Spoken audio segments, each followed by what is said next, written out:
Bonsoir à tous, bonsoir frères et sœurs. Donc on est sur évangélisation des nations et on est le jeudi 1er novembre 2018. Voilà, donc on nous a demandé de venir parler à propos du couple. Voilà. Donc c'est pour ça que je suis là avec mon mari. Moi c'est Audrey, lui c'est Joël. Voilà, bonsoir à tous. Et je lui passe tout de suite le micro, il va attaquer. Bonsoir à tous. Oui, on nous a vraiment demandé de partager. Ça nous fait plaisir aussi de communiquer aussi tout ce que Dieu nous a transmis durant ces années de conversion, à travers notre couple, notre famille, notre foyer. Voilà, donc on a à cœur de parler de la soumission et de l'autorité dans le couple. C'est c'est quelque chose qui est de plus en plus, à nos yeux, important. Dieu grave vraiment ces choses dans nos cœurs à plus forte raison dans ces moments-là qui sont de plus en plus difficiles et euh, parce que on vit justement, comme je l'ai dit, des moments difficiles et que l'Église a besoin de se réveiller. Et dans le couple, nous avons l'image, Dieu a voulu révéler l'image de Jésus et de l'épouse. Donc c'est à travers aussi ces choses-là que nous comprenons qui est Dieu, qui doit être l'épouse, et ça commence déjà dans le couple. Ça commence bien avant, on va dire, dès la jeunesse, parce qu'il faut apprendre à se soumettre, apprendre à obéir, mais nous devons savoir comment se soumettre, qu'est-ce que la soumission et l'obéissance. Donc voilà, c'est ce qu'on va essayer de partager et de communiquer. Voilà. Donc on va commencer par, témoigner un peu de notre couple. Voilà, on s'est converti en 92 et on a été baptisé parce que le périple était long dans les ADD, on va dire, en 94. Donc voilà, donc on a commencé notre vie avec des enseignements et qui n'étaient pas tous très évidents à comprendre parce que ce n'était pas forcément très profond. Donc on avait un manque terrible de compréhension dans le couple parce qu'on ne savait pas ce qu'était justement ni la soumission ni l'autorité. Donc on pense souvent que l'autorité, ça a rapport avec les choses du monde. Donc l'autorité n'est pas un pouvoir. Donc je vais vite raconter une anecdote, c'est-à-dire que dans notre couple, on avait habitude, ça nous arrivait de nous disputer, comme je pense beaucoup de couples, même chrétiens.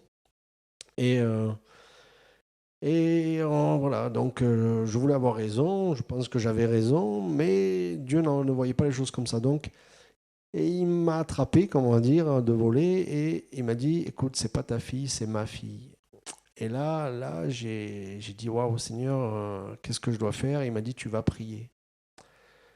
Et euh, pendant ce moment de prière, voilà, bon, tout s'est passé simplement, rapidement, mais dans les 5 minutes qui ont suivi, ma femme est venue me demander pardon. Donc, sur le sujet, ce n'est pas la question, mais j'avais raison. Mais je ne pouvais pas imposer ma pensée ou ma façon de voir à ma femme. Alors, ça ne nous a pas empêché de recommencer parce que souvent, on comprend les choses, mais on les comprend charnellement. Donc, il y a toujours un temps de compréhension, mais il ne faut pas s'affoler dans ces choses-là parce que Dieu est notre guide, il est notre Père. Comme nous apprenons à nos enfants sur la durée, eh bien, lui aussi, il apprend sur la durée. Donc, c'est vraiment quelque chose qui nous marque à présent parce qu'on se rend compte que déjà Dieu nous parlait malgré nos errances futures. Quand je dis futur, c'est par rapport à ce moment-là, quoi. Le futur a été, qui est maintenant le passé, a été très mauvais dans nos vies parce que il a fallu qu'on sorte de l'église, il a fallu qu'on sorte de beaucoup de choses et à la fois on traînait beaucoup de choses dans lesquelles on n'avait pas saisi, on n'avait pas compris, on ne savait plus comment se mouvoir au sein de l'Église. Et je parle là de la vraie Église, c'est-à-dire que nous faisions partie de l'Église en tant qu'enfants de Dieu, et nous savions plus comment nous mouvoir, nous ne comprenions plus la parole. Tout ce que nous avions reçu de Dieu, on nous l'a volé, effacé. Et ça, c'est pas la faute des autres, c'est notre faute. C'est-à-dire que nous sommes responsables. Dieu m'a toujours dit, tu es responsable, c'est à cause de toi, c'est ta faute. Donc Dieu me mettait des responsabilités dans ma vie de père, dans ma vie d'époux, et parce que il voulait que j'atteigne et que je comprenne des choses. Donc, Dieu a une patience qui est infinie et envers ses enfants, parce qu'il sait qui ils sont, il sait comment ils sont, il connaît leur cœur. Donc, il voit nos chutes, mais ce qu'il attend de nous, c'est que nous nous relevions. Et pour ça, il faut apprendre cette soumission. Il y a un verset qui dit « Soumettez-vous à Dieu, résistez au diable et il fuira loin de vous. » Donc, on comprend à travers ce verset qu'on ne peut pas résister au diable sans se soumettre à Dieu. Et c'est quoi se soumettre à Dieu? Donc, il faut comprendre que toute autorité est voulue de Dieu.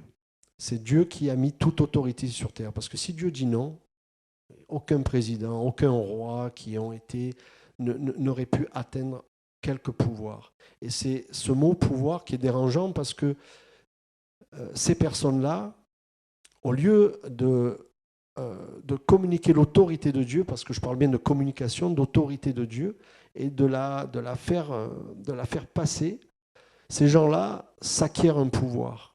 Et souvent dans le couple, c'est exactement la même chose. C'est-à-dire que l'homme prend le pouvoir sur la femme, ou la femme prend le pouvoir sur l'homme. Et donc il y a une incohérence qui se crée, parce que les gens ne veulent pas être à la place où Dieu les a mis. Voilà. Et c'est le monde actuel. Chacun veut être l'autre, chacun veut la place de l'autre, et nul ne veut comprendre. Et voilà, quand on parle de soumission souvent à une femme, une femme dans le monde, ou même des chrétiens, il y a une résistance, il y a quelque chose qui ne passe pas parce que la soumission n'est pas comprise. Donc je vais repasser le micro à ma femme pour qu'elle vous explique un peu ça. Voilà. Oui, alors il y a un passage dans la parole qui est assez connu, quoi. C'est Femmes, soumettez-vous à vos maris. Et il y a toute la suite du chapitre, en fait, qui explique un petit peu, mais qui, moi, au début, j'avais du mal à le comprendre et j'avais du mal à accepter tout simplement cette phrase, me soumettre à quelqu'un. En fait, ça me faisait hérisser les poils, quoi. J'avais les cheveux droits sur la tête parce qu'on on a été élevé dans une espèce de rébellion qui n'est vraiment pas de Dieu, quoi. Et alors là, quand on commence à rentrer dans une église bâtiment et qu'on commence à dire à femme, soumets-toi, moi, dans mon cœur, ça passait pas, quoi. Et du coup, j'avais une rébellion interne que je pouvais cacher, mais pas aux yeux de tout le monde et surtout pas aux yeux de Dieu. Et en fait, un jour, le Seigneur m'a montré. Donc, ce verset, femmes, soumettez-vous à vos maris, il commence un chapitre. Parce que avant les textes bibliques, il n'y avait pas de chapitre. Il n'y avait pas de numéro de verset non plus. Donc avant, il ne s'était pas coupé du texte qui le précède. Donc le verset qui est juste au-dessus, il y a marqué « Soumettez-vous les uns les autres ». Déjà, ça remet les choses en place et ça calme déjà toute cette rébellion ou ça nous fait sursauter, quoi, en fait. Et c'est pas bon. Et en fait, la suite donc femmes, soumettez-vous à vos maris. Et ensuite, il y a marqué Marie, aimez vos femmes comme Christ a aimé l'Église. Alors, comment Christ a aimé l'Église? Il est mort pour elle. Ça veut dire que les maris doivent aimer leurs femmes jusqu'à mourir pour elles. Et nous, de notre côté, les femmes, on nous demande juste d'être soumis à notre mari. On ne nous demande même pas d'aimer notre mari. On ne nous demande même pas de... Et j'étais là, je disais, mais Seigneur, mais pourquoi est-ce que mon mari, il doit m'aimer jusqu'à mourir pour moi, être capable de mourir pour moi, et moi, tu me demandes juste d'être soumise, quoi. Je ne comprenais pas cet écart, en fait, que Dieu faisait. Et en fait, en continuant la lecture, j'ai compris que ça représentait, le mari représente Christ et la femme représente l'Église. Et donc, ça nous montre que Jésus est mort pour nous. Il a donné sa vie et il nous a aimés à ce point-là.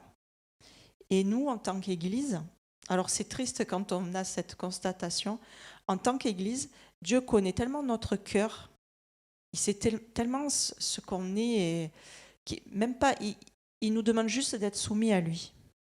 Il ne nous demande pas le cran du dessus. Vous voyez, c'est un peu comme quand Jésus il demande à Pierre, Pierre, m'aimes-tu? Le verbe agapé qui veut dire aimer sans condition. Deuxième fois, Pierre, m'aimes-tu? Le même mot. Et la troisième fois, il lui dit, bon, Pierre, m'aimes-tu? Mais avec le mot philéo, un cran en dessous, quoi. Est-ce que tu m'aimes bien en tant qu'ami, quoi? Enfin, voilà. Et c'est là que Pierre a été triste. Et moi, en fait, j'ai ressenti un peu la même chose, quoi. J'ai été triste de voir que Dieu, eh ben, il connaît tellement notre cœur qu'il nous dit même pas d'être soumis. Alors, quand on comprend ça, déjà, on comprend mieux et on accepte mieux, en fait. Enfin, ça me fait, ça fait taire la rébellion dans notre cœur parce qu'on comprend, en fait, ce que Dieu veut nous dire. On comprend qu'il connaît, on comprend la place qu'on a en tant que femme et qu'épouse. Parce qu'on n'a pas la même place et ça, c'est difficile à comprendre. C'est pas la femme à la maison et l'homme, il fait les choses et voilà. Non, on est chacun complémentaires l'un de l'autre. Par exemple, bon, moi j'ai un travail saisonnier, donc il y a des moments où je reste à la maison et il y a des moments où je travaille. Et donc j'explique ça des fois à des frères ou des sœurs. Et euh, les moments où je travaille pas, où je suis entre mes saisons, c'est moi qui fais le maximum de choses à la maison. Parce que lui, il travaille à l'année, donc c'est normal. Par contre, les mois où je travaille aussi en saison, ben là, il me donne un coup de main à la maison. On fait moite-moite, quoi, on va dire. Et des fois, ça surprend les gens encore, même maintenant, quoi. Voilà, donc ce que je disais tout à l'heure, je partageais avec des sœurs, et je disais, mais vous vous rendez compte que moi, me soumettre à un mari qui m'aime comme Christ a aimé l'Église, qui est mort pour elle, mais j'ai pas de problème, quoi. Ça devient plus un problème. C'est au contraire, je veux pas en plus juste me limiter à me soumettre à lui, je veux l'aimer, tout ça. Et du coup, c'est aussi ce que je veux faire par rapport à Jésus, à Dieu. Et on voit que Jésus, il a été soumis. Il a été soumis à toute la loi.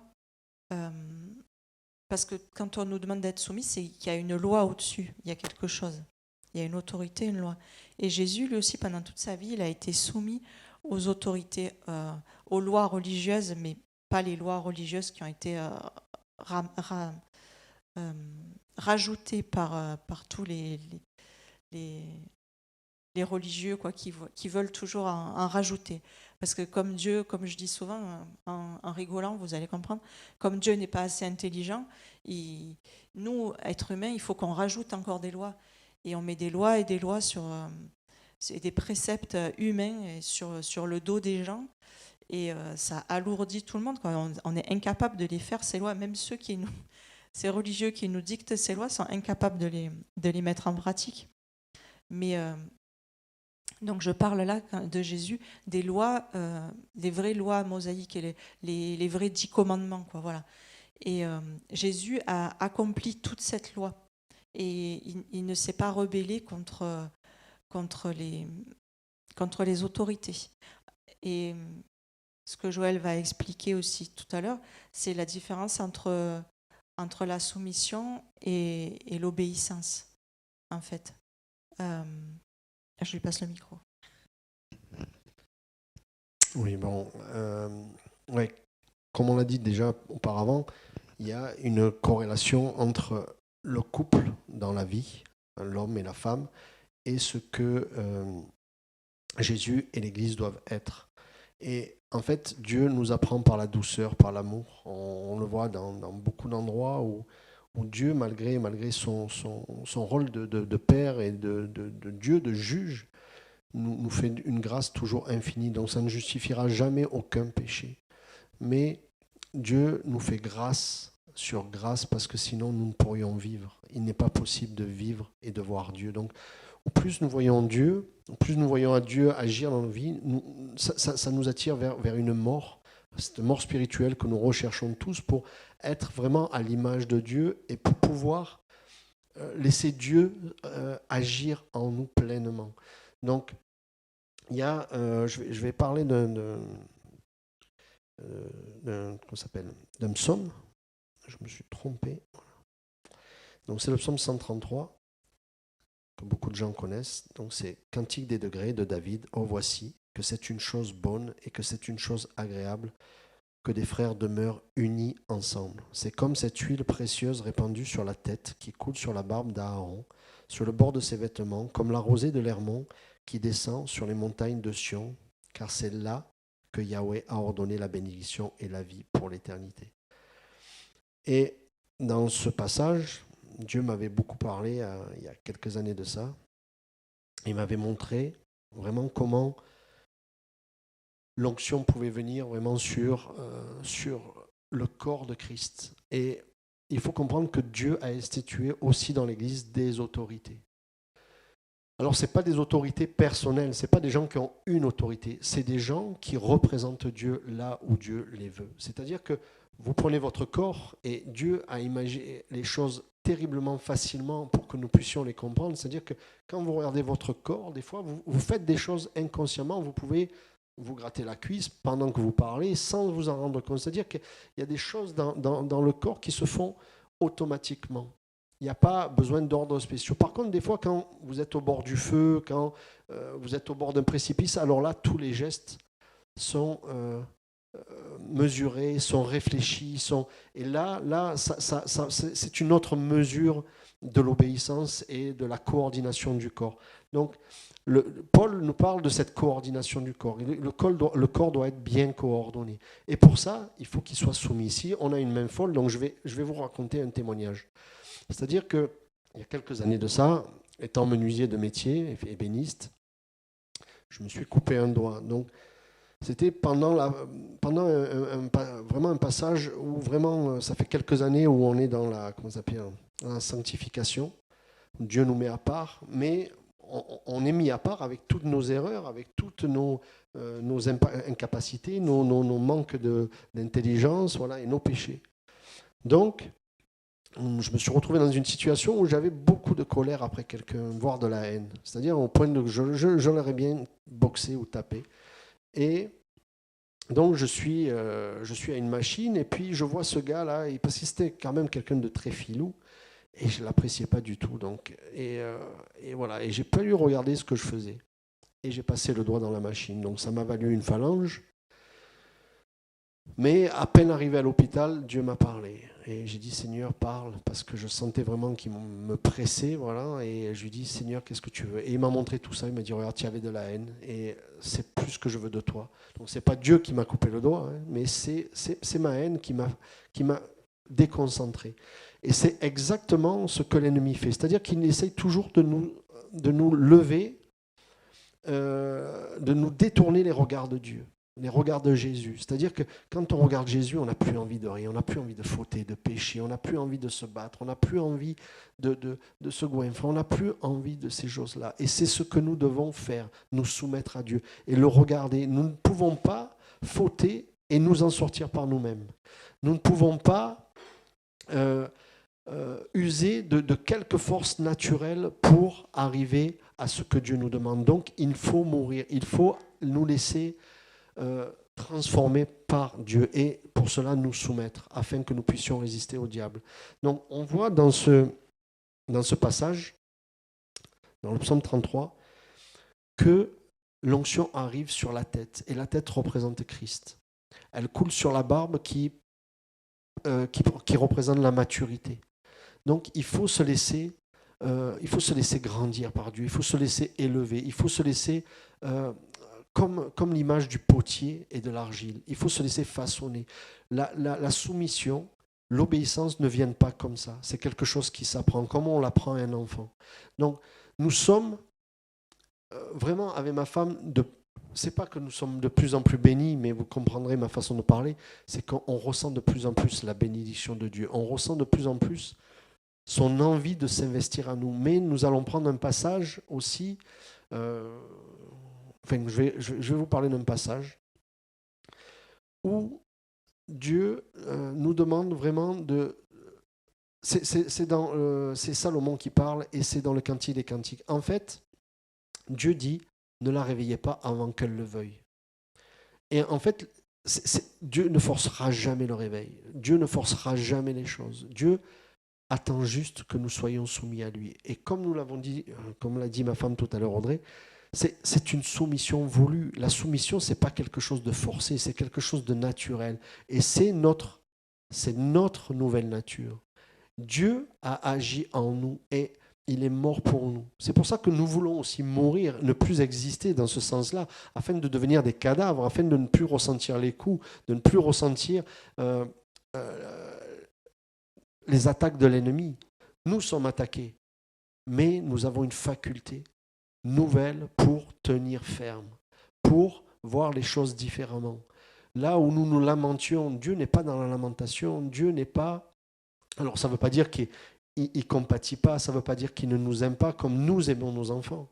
Mais Dieu veut qu'on sorte des sentiments. Les sentiments nous mènent toujours vers la chair. Voilà. Donc c'est en cela que Dieu veut nous parler et nous montrer ce qu'est l'Église. Il veut vraiment le réveil. Il veut vraiment que l'Église se réveille. Il veut que nous débordions d'amour pour les âmes, que nous débordions de foi pour lui obéir. Nous avons réellement besoin de nous soumettre à Dieu, de nous soumettre. Donc, ça se décrit comment? Dans le couple, l'homme représente Christ. Donc souvent, il a la vision. Il a la vision du couple. Il a la vision de là où Dieu veut mener. Mais ça ne veut pas dire que la femme n'a pas de vision. Ça ne veut pas dire que la femme doit obéir à tout point de vue. C'est-à-dire que l'obéissance, la soumission est absolue. C'est-à-dire que nous devons nous soumettre les uns aux autres. Comme dans le corps, la main se soumet au pied, le pied se soumet à la main. Mais l'obéissance n'est pas quelque chose d'absolu. C'est-à-dire que si je demande à ma femme de voler, on est chrétien. Si je demande à ma femme de tuer, elle doit désobéir. Elle doit obéir à Dieu. La soumission, c'est la tendresse, c'est l'amour, c'est désirer aussi l'autre. Nous devons désirer Jésus afin de pouvoir enfanter quelque chose qui n'est pas de la chair. On ne peut pas, dans une relation, enfanter sans qu'il y ait un couple. Et nous devons avoir cette notion du couple avec Jésus. Même nous, hommes, nous faisons partie de l'épouse. Donc nous devons comprendre les femmes et les femmes doivent nous comprendre. Nous ne sommes plus dans une guéguerre qui a été mise par et activée par des gens qui se sont servis, qui ont manipulé les foules. Le féminisme, le machisme, toutes ces choses qui sont incohérentes aux yeux de Dieu. Dieu n'a pas créé les choses comme cela. Dieu n'a pas voulu ces choses-là. Donc, je vais repasser un peu le micro à ma femme pour qu'elle continue un peu. Et voilà, on va vous partager aussi des témoignages. Nous n'avons pas toujours été ce qu'il fallait, mais Dieu ne nous a jamais abandonnés. Voilà. Tout à l'heure, je disais que Jésus, on voit que Jésus a appris l'obéissance parce qu'il a souffert. Et comment ça, Jésus a appris l'obéissance, quoi. C'est Jésus, quoi. Mais en fait, il s'est soumis déjà à toutes les lois, comme je disais tout à l'heure, toutes les lois mosaïques, toutes les lois, toutes les fêtes, en fait, comme la fête de Pâques, par exemple, qui prédisaient, quand les Hébreux fêtaient cette fête, hein, c'était que des signes qui montraient la venue du Messie, la première venue du Messie. Et quand Jésus est venu et qu'il a été lui-même la Pâque, il a accompli toute cette fête parfaitement. Et après, donc il s'est plié, il s'est soumis à tout ça. Et il a obéi au Père. Et je donnais un exemple, c'est que, par exemple, regardez comment Jésus, comment il a parlé à sa maman, comment il a parlé à Marie. Des fois, il lui disait « Femme, qu'y a-t-il entre toi et moi ?» Et on se dit bah, c'est vachement mal poli, quoi. C'est mal élevé de parler comme ça à sa mère. Et en fait, il la remettait un peu à sa place parce que là, elle voulait déborder, elle voulait prendre une autorité qu'elle n'avait pas, ou alors lui faire faire des choses qu'il n'avait pas à faire pour l'instant. Et à un moment donné aussi, quand Jésus est accusé aussi, quand il passe devant Pilate, devant Hérode, devant les sacrificateurs, tout ça. Pourtant, ce sont des autorités. Hein. Là, on se retrouve devant une autorité. Donc, on leur doit, selon le monde, on dit, on doit vraiment leur obéir.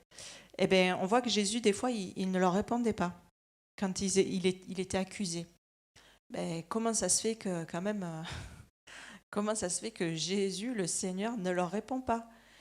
Eh bien, en fait, il leur répond que quand eux, il lui pose une question sur la vérité. Ils lui disent, es-tu le Fils de Dieu? Et là, il répond, parce que c'est la vérité. Par contre, quand les autres l'accusent, quand les autorités l'accusent et font des faux témoignages, produisent des faux témoignages et émettent des mensonges, là, il ne répond pas. Jésus ne répond, il est la vérité. Donc, il ne répond qu'à la vérité. Les mensonges, il se donne même pas la peine d'y répondre, quoi. Et ce n'est pas mal poli. Et ça ne veut pas dire qu'il a été insoumis ou rebelle. Non, Jésus n'a pas été rebelle. Il a été soumis en toutes choses. Mais au-dessus des lois humaines et de la soumission qu'on doit aux autorités, il a été soumis et obéissant au Père. Et c'est ce que c'est le modèle qu'il nous a donné, c'est ce qu'on doit être aussi, quoi. Alors, c'est pas des méthodes, c'est pas mais comment je dois faire. Non, c'est pas une méthode, c'est pas quelque chose de prédéfini. Je sais que dans telle situation, je dois réagir comme ça ou comme ça. Non, je vais réagir suivant ce que suivant ce que Jésus va me dire dans mon cœur. Voilà. Donc, c'est pas. Il faut obéir à Dieu, quoi, dans notre cœur. Et dans le couple, c'est pareil, en fait. L'autre fois, on discutait un peu de ça avec Joël et il me dit, mais la femme est soumise à l'homme, mais moi aussi, je me soumets à ma femme. Et j'ai trouvé ça très beau, quoi, et très, très libérateur d'entendre un homme qui puisse dire ça, parce que c'est la vérité, en fait. On n'est pas dans ce système de pensée qu'on a pu nous mettre dans la tête dans notre société, dans notre éducation, tout ça. Ça ne veut pas dire que l'homme se met inférieur. Non, on est égaux, quoi. Et c'est très beau de voir ça, quoi. Je repasse. Oui, je vais appuyer là-dessus, c'est-à-dire que quand on parle de soumission, c'est vraiment parce que nous avons des fonctions et des connaissances qui sont différentes. Et moi, je me soumets facilement à ma femme quand elle s'occupe de certaines choses dont je suis incapable. Donc, pas incapable dans l'absolu, mais ayant géré toutes ces choses depuis des années, elle a une faculté à faire les papiers que je n'ai pas, ou à s'occuper des enfants comme elle le fait. Et moi, j'ai d'autres facultés. Et nous nous soumettons les uns aux autres. Ce qu'elle disait tout à l'heure aussi, c'est que Dieu demande quelque chose de plus aux hommes. C'est d'aimer leur femme, comme Christ a aimé l'Église. Et Christ, Jésus, a aimé l'Église d'une façon qui est inconcevable pour l'homme. C'est pour ça que c'est une folie pour l'homme. C'est-à-dire qu'il n'a pas regardé à ce qu'il était. Il n'a pas regardé à ce qu'il avait. Il n'a pas regardé à ce que nous étions non plus. Il a regardé juste à ce quand je dis qu'il n'a pas regardé à ce qu'il était, c'est à ce qu'il avait, au pouvoir, à la position qu'il avait. Mais c'est à cause de son amour. Il nous a aimés le premier. C'est lui qui est venu nous chercher. Et c'est à l'homme qui est à l'image de Christ d'aller chercher sa femme. C'est ça aussi, c'est de lui montrer combien on l'aime. Moi, j'ai fait ces erreurs. J'ai fait beaucoup d'erreurs avec ma femme. Donc, on n'est pas le pire des couples, mais on n'est pas le meilleur des couples. Et peu importe, on n'est pas dans la comparaison, parce que nous avons tous des éducations différentes, des styles de vie différents, des traditions qui étaient différentes, mais nous devons nous laisser mouler, nous devons nous laisser absorber par Christ, parce que il veut toute la place parce qu'il veut tout nous communiquer. Jésus n'est pas quelqu'un qui veut garder les choses pour lui, il veut tout nous communiquer. Mais ça dépend aussi de nous. Et j'en reviens à ce passage de Cantique des Cantiques qui dit « Ne la réveillez pas avant qu'elle le veuille ». Et le réveil commencera déjà dans nos couples, dans notre vie, avec nos enfants. On doit se repentir quand on a... Moi, j'ai fait des erreurs avec mes enfants, ma femme aussi, hein, et vice-versa, l'un envers l'autre. Et on demande pardon. On demande pardon, des fois c'est dur. Parce qu'il y a le poids qui est de ce monde. Mais on a appris que au fil des temps, c'était pas si dur. C'était pas si dur. Alors je dis pas que les gens ne souffrent pas. Je dis pas que... Mais nous, on sait ce que c'est que la souffrance. On sait ce que c'est que d'être pris dans la tempête, de ne plus savoir qui on est, où on va, si on est chrétien, pas chrétien. Être totalement perdu, vraiment dans le fond de nos pensées. Mais voilà. Christ a été fidèle. Et ça, la fidélité, ce n'est pas que ne pas tromper sa femme, c'est être fidèle dans nos pensées, fidèle dans l'exactitude de ce que Dieu nous a appris, à servir notre femme, à servir le mari aussi. C'est quelque chose qui ne peut pas, auquel on ne peut pas échapper si on veut avancer avec Dieu. C'est quelque chose, Dieu veut nous rendre parfaits. Parfait. Il s'est écrit plusieurs fois dans la parole. Soyez parfaits comme je suis parfait. Et il parlait aussi de la patience qui nous mène à la perfection aussi. Donc nous devons apprendre à nous aimer. Nous devons apprendre à tenir nos langues. Combien de fois vous envoyez, ça nous est arrivé, à nous envoyer des pics, des réflexions qui font du mal, comment dire, ça mine, ça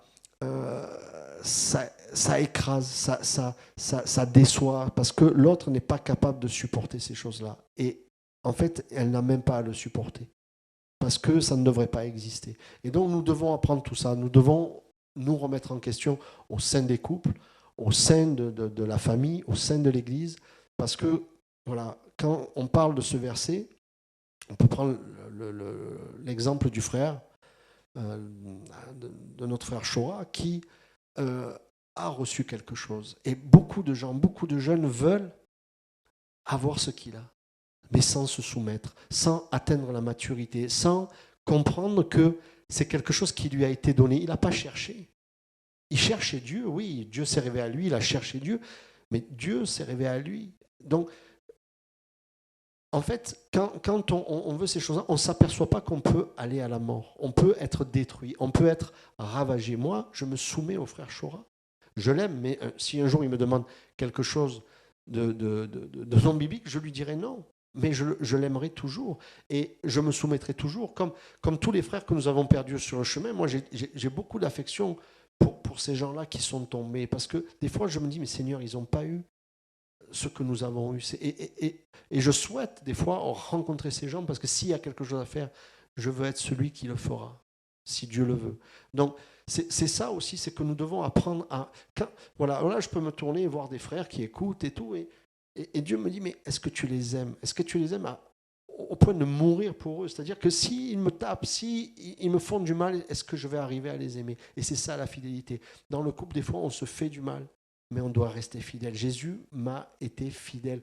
Moi, je me convertis, j'ai dévoré la Bible. Voilà, j'ai dévoré, je l'ai eu une fois, 2 fois. Et après, il y a un peu un contre-coup, c'est-à-dire que d'un coup, on se rend compte de ce que l'on est. C'est-à-dire qu'au début de la Bible, vous croyez que vous êtes David. Et des fois, vous vous rendez compte que vous êtes peut-être Saül. Et parce que vous voyez des choses mauvaises en vous. Et moi, ça me détruisait, les mauvaises pensées me détruisaient. Et je n'osais plus aller vers Dieu. Donc, ça mettait beaucoup de temps, et je n'avançais pas pendant ce temps-là. Et quand j'ai compris que c'était à Dieu que je devais regarder quand j'allais pas bien, quand j'avais une mauvaise pensée, c'était pas de dire au nom de Jésus à une mauvaise pensée qui soit de violence, de sexe ou d'autre chose. C'était juste de regarder mon Père dans les yeux et dire, Père, j'ai besoin de toi. Je dois être changé. Je n'ai que toi pour le faire. Ça ne justifiera, je le répète encore une fois, en rien aucun péché. Ce n'est pas ça, mais ça nous arrive de fauter. Nous avons tous péché et nous péchons encore de diverses manières. Mais nous ne restons pas là-dedans. Nous avons la haine du mal. Dieu m'a fait vivre toute ma vie chrétienne avec 3 versets. Vous n'avez pas la haine du mal, vous n'avez pas l'amour de la vérité. Et quand je reviendrai, trouverai-je la foi. Et ces 3 versets me parlaient tellement. Et je me disais, mais Seigneur, que puis-je faire? Et en fait, il fallait juste que je croie. Juste que je croie. Jésus a institué les autorités. Il faut accepter ces choses-là. Nous avons des exemples merveilleux de Moïse. Moïse qui attaquait, se mettait au sol et pleurait pour le peuple. Pleurait pour que ces gens soient sauvés. Mais il a appris aussi. Parce que quand Moïse a compris qu'il était la solution, il était encore charnel. C'est-à-dire qu'il est venu, il a tué un Égyptien. Et il a dit, j'espère que le peuple va voir que je suis celui qu'il faut pour les sauver. Et le peuple n'a rien vu, parce qu'il avait fait les choses par lui-même. Et c'est souvent ce que les jeunes font. Donc, il a dû partir, il s'est évadé, il est parti 40 ans dans le désert. Et 40 ans dans le désert, ça exprime beaucoup de choses. Ça exprime que, comme les 40 jours dans le désert de Jésus, c'est-à-dire qu'il s'est passé un laps de temps où Dieu vous façonne, il vous travaille, il vous amène à ce mort. Et c'est là que Jésus a appris l'obéissance. C'est-à-dire que Jésus, il s'est fait homme. Il s'est fait homme afin de nous montrer l'exemple. Et il a obéi lui-même à ses préceptes, lui-même à ses ordonnances. Il n'a pas accepté. Quand le diable vient et lui dit à la sortie du désert, il dit si tu es le Fils de Dieu. Et lui, il le renvoie et lui dit non, l'homme ne vivra pas seulement de pain, mais de toute parole qui sortira de la parole de Dieu. C'est-à-dire qu'il s'est fait homme. Il était 100% Dieu, mais il est venu en tant qu'homme. Il avait les mêmes faiblesses, il avait les mêmes problèmes. Il travaillait, il savait ce qu'était le travail, il savait ce qu'était la maladie. Dieu est réellement bon.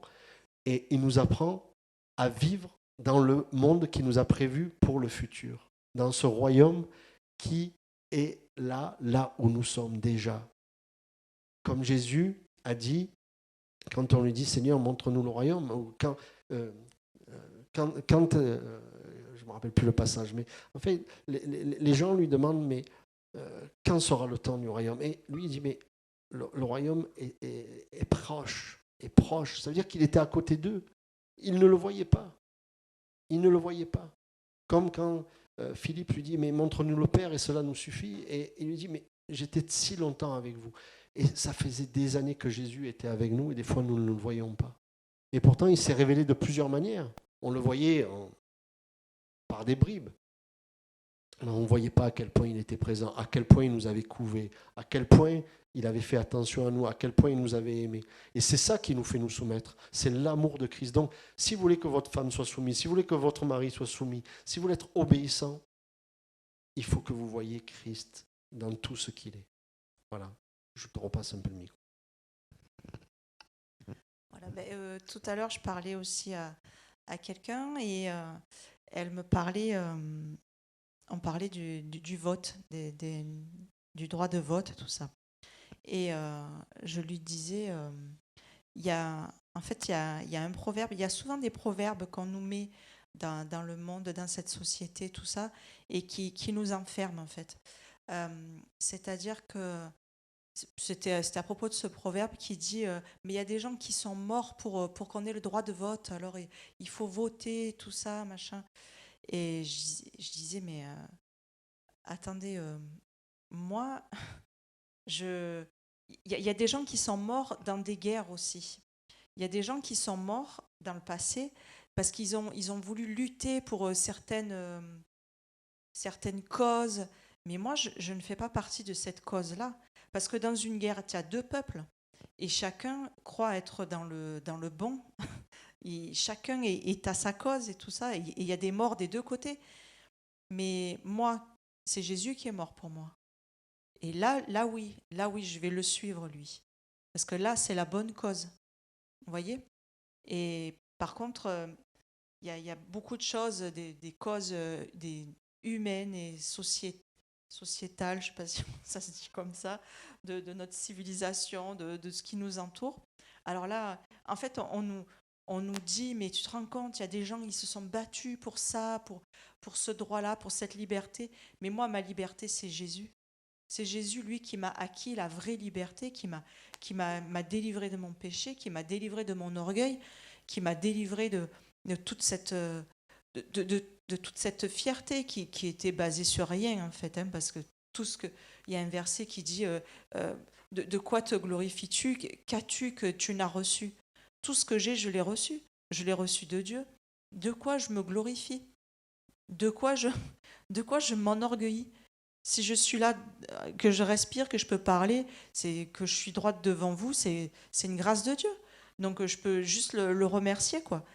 Et voilà, c'est aussi quelque chose, ne pas se laisser enfermer par, ce sont des dictons ou des proverbes du monde que tout le monde répète, en fait, sans jamais y avoir réfléchi. Vous voyez?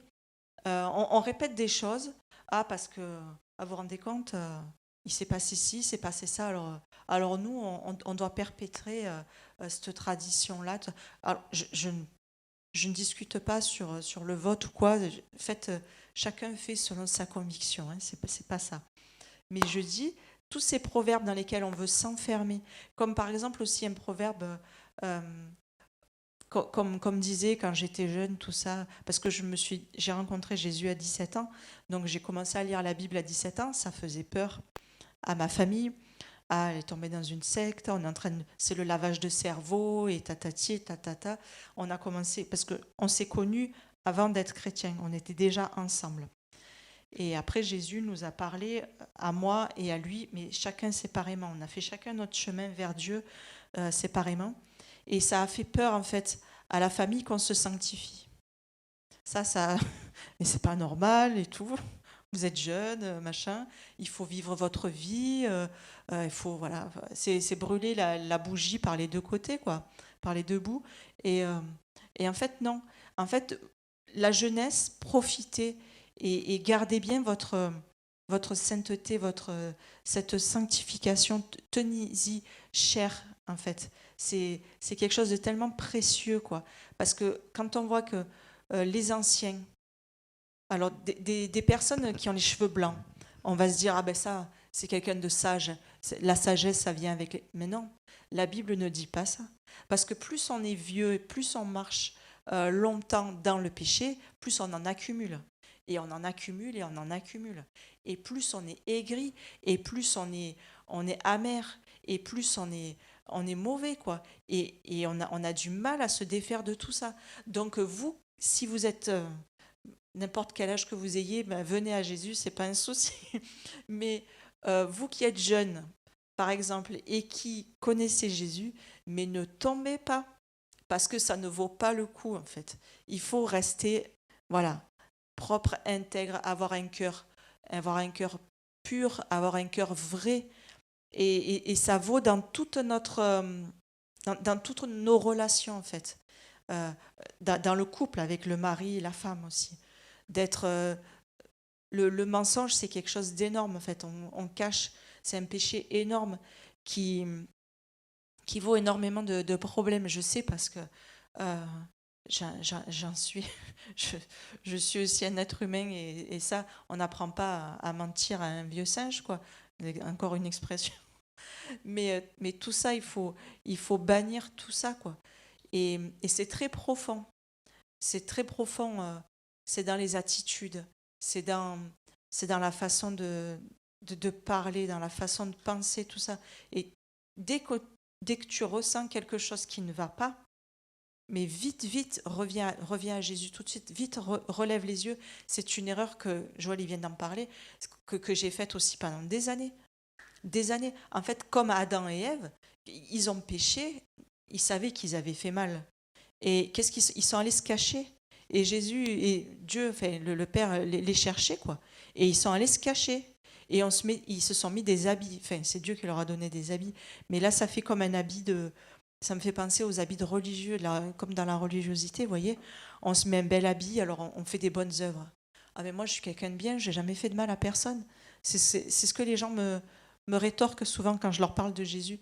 Alors je leur dis, mais je suis pas là en train de te juger. Moi, je te parle de Jésus et je te dis ce qu'il a fait dans ma vie. Voilà, parce que on voit, je t'amène pas une religion, en fait, je t'amène quelqu'un qui est vivant et qui t'aime et qui a donné sa vie pour toi. Parce qu'on voit dans les religions, en fait, tout le monde sait, tout autour de la terre, tout le monde sait qu'on doit faire du bien aux gens. Il y a même une fois à mon travail, il y a un client qui me dit, mais en fait, pourquoi les gens font du bien, font des œuvres et tout? Parce que ça leur fait du bien à eux. Et ça m'a fait un petit peu réfléchir. Et en fait, oui, mais c'est comme ça qu'on a été créés. C'est Jésus qui nous a fait comme ça. Il dit, il y a plus de bonheur à donner qu'à recevoir. C'est lui qui nous a créés comme ça. Et donc, quand je reviens à la religiosité, par exemple, regardez, tout le monde sait qu'on a péché et tout le monde au travers de la planète cherche à se purifier de son péché. Et alors dans les religions, on fait des bonnes œuvres. On dit je vais accumuler des bonnes œuvres et comme ça je pourrais monter dessus et monter au ciel avec. Mais non, ça marche pas comme ça. La vérité, c'est pas ça. Regardez dans les religions, dans la religion catholique. Alors les moines ou les sœurs et tout ça, ils ont vu qu'il y avait un problème de péché dans le monde et tout. Qu'est-ce qu'ils ont fait? Ils sont allés s'enfermer dans un monastère ou dans un cloître. Mais en fait, ils sont rentrés avec leur péché dans le monastère, dans le cloître, parce que c'est leur cœur qui avait un problème. Regardez, qu'est-ce qu'ils font les musulmans? Ils disent, ah, la femme, c'est un problème. Franchement, elle m'attire et tout. Qu'est-ce que je fais? Je vais l'enfermer sous un tchador. Et mon problème de péché va être fini. Mais pas du tout. Ton problème, il est toujours dans ton cœur. Ton péché est toujours dans ton cœur. Les hindouistes, qu'est-ce qu'ils font? Ah, le monde, c'est pareil. Ils se disent pareil. Le monde, c'est trop le luxe. Ça m'attire le péché, tout ça. Qu'est-ce que je vais faire? Je vais vivre une vie d'ascète. Je vais aller monter en haut de la montagne sans rien. Je vais manger 3 graines de riz. Enfin, voilà. Et mon problème va être réglé avec le péché, mais pas du tout. Vous voyez la civilisation qu'il y a en Inde? Le Seigneur, un jour, m'a ouvert les yeux, m'a fait voir plusieurs choses par rapport à ce qui se passe en Inde. Mais ils ne sont pas du tout dans la sainteté. Donc, partout autour de la planète, tous les hommes cherchent à se débarrasser du péché, quoi. Et on cherche par nous, par nos actions. Ah, mais maintenant, c'est l'humanitaire, c'est la mode de l'humanitaire. Ah, mais l'homme est bon. Moi, je crois en l'homme. Ils vont vous dire ça. Mais moi, je leur dis, mais moi, je ne crois plus en l'homme. Regardez dans l'état qui est la planète. Regardez le nombre de personnes. Mais on se ferme les yeux, quoi. On ne veut pas voir ça. Et en fait, le problème, il est dans notre cœur. Le péché, il est dans notre cœur. Et la solution, c'est Jésus. Parce que Jésus, qu'est-ce qu'il dit? Vous avez un cœur de pierre, mais moi, je veux vous le transformer en cœur de chair. Et là, une fois que tu es transformé, là, oui, tu vas faire des choses bien, bonnes. Comme dit Joël souvent, la normalité pour Dieu, c'est le bien. Dès que tu fais du mal, c'est plus normal pour Dieu. Voilà. Et tu peux plus rentrer dans son royaume parce que ça ne passe pas. C'est une tâche sur ton casier judiciaire, quoi. Et voilà, pour rentrer, vu que Dieu est saint, et on doit être saint pour rentrer dans son royaume. Tout le monde veut aller au paradis. Tout le monde veut aller au paradis. C'est pour ça qu'on essaye tous, dans toutes les religions, de faire des bonnes œuvres. Ah, parce qu'on croit que c'est comme une balance, vous savez. Ah, j'ai péché, alors pouf, là, ça tombe là. Ah, ben, avec les œuvres et les bonnes œuvres, je vais essayer de rétablir, de mettre du poids de l'autre côté pour rétablir, pour être un peu équilibré. Je suis pas quand même quelqu'un, je suis pas un monstre, quoi. J'ai tué personne, quoi. C'est ce que les gens disent. Mais non, ça se passe pas comme ça. Parce que, regardez, quand notre société, l'homme, en fait, on a imité en fait tous les préceptes de Dieu.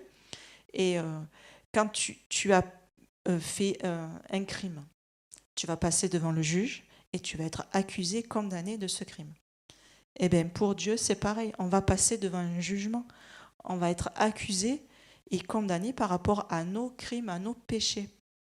Et on se dit, ah, mais quand même, imaginez, voilà, on est dans une cour d'assises ou en plein jugement, là, et il y a quelqu'un qui a fait un crime, tu as commis quelque chose, tu es accusé pour ça, et puis il y a ton avocat qui va dire, mais enfin, C'était quelqu'un de bon, c'est pas quelqu'un de méchant. Il avait un bon cœur, il avait un bon fond, cette personne-là.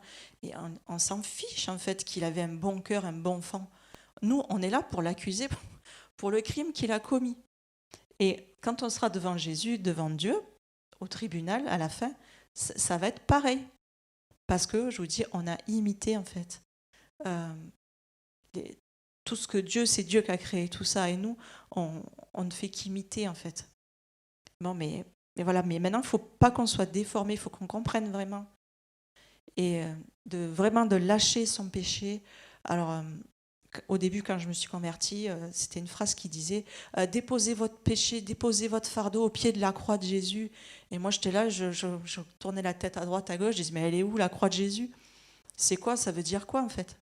Ça veut dire dans ton cœur, en fait, tout ce qui te pèse, tout ton péché, tu le sais en fait, tu le sais, le Saint-Esprit te le montre quoi. Et bien, tout ça, tu dis je te le remets à tes pieds quoi. C'est une image qu'on se fait, hein. Parce que c'est pas physique, hein. Donc je te le remets, c'est un esprit, je te le remets à tes pieds et voilà, tu vois comme je suis pas différent. Et tel que je suis, ben, tu as accepté, tu as voulu venir me chercher, tu me prends, et ben, j'accepte ça. J'accepte ton pardon, j'accepte de marcher maintenant avec toi et voilà, je sais que tu me prends la main et que tu vas m'aider. Voilà, tu veux conclure? Oui, mais je vais juste parler de la chair et de l'esprit. C'est quelque chose qu'on doit comprendre. Parce que moi, ça m'a martyrisé pendant des années. Parce que nous avions l'esprit, mais nous ne comprenions pas ce que la chair faisait au milieu. Et personne n'était là pour nous l'expliquer. Et c'est dur parce que quand vous avez l'accusateur qui est là et qui vous accuse, et les frères qui vous disent le contraire de ce que vous avez compris, alors que vous avez compris les bonnes choses. Alors, soit pas tout le temps, hein, c'est pas une question je veux dire, de supériorité ou quoi que ce soit. Mais des fois, moi, Dieu m'avait parlé et les gens venaient me ravir ce que j'avais reçu. Le problème, c'est que Dieu m'a toujours mis responsable de ces choses-là. Il me dit, c'est toi le responsable. Donc, je me suis fait voler. Donc, je n'accuse pas les autres quand je dis ça. Mais, toujours est-il que je perdais mon temps. Donc, il a fallu, au bout de je ne sais combien d'années, que je comprenne comment agissait le mal en moi. Donc, en fait, c'est qu'on donne accès à l'ennemi. Parce que nous sommes faibles, nous sommes dans la crainte, nous ne croyons pas assez à la capacité de Dieu de nous métamorphoser, ou alors de nous délivrer à l'instant même où on le regarde dans les yeux.